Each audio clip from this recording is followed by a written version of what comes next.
Alors Naïta, tu as eu la chance d'explorer à 3 reprises cet archipel. Alors pour nos internautes qui seraient un peu fâchés avec la géographie, pourrais-tu nous resituer un peu les Galapagos sur la carte du monde? Oui, alors l'archipel, bien qu'étant à presque 1000 km au large des côtes, fait partie du pays de l'Équateur. C'est un archipel qui est composé de 13 îles principales, relativement grandes, 6 petites îles et des centaines d'îlots rocheux disséminés sur 8000 km².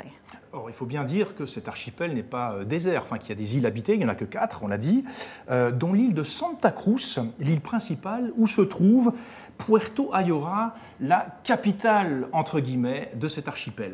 Oui, capitale, c'est peut-être un grand mot, mais c'est un village de pêcheurs, extrêmement sympathique, puisque il y a des petits bars, des petits restaurants, il y a de l'animation le soir, mais c'est particulier parce qu'il y a à peu près autant d'habitants animaux qu'il y a d'habitants humains. Il me semble d'ailleurs, Greg, que tu y as passé quelque temps. Oui, en effet, Puerto Ayora, c'est vraiment un endroit incroyable où on peut côtoyer la nature tous les jours. Quand on marche en ville, on va se retrouver à voir des iguanes marins qui traversent la route, on va avoir les otaries qui dorment sur les bancs publics. Ouais, c'est vraiment un endroit très spécial dans le monde. Un vrai zoo à ciel ouvert, c'est exactement, ce que tu voilà, disais c'est vraiment un zoo à ciel ouvert où on côtoie la nature de très très près.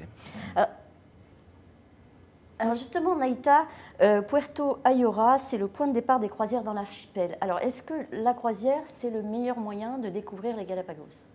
La croisière est naturellement le meilleur moyen de découvrir un archipel, puisqu'elle permet de parcourir toutes les îles, d'aller sur des endroits où il n'y a pas d'habitation, où il n'y a pas d'hôtel.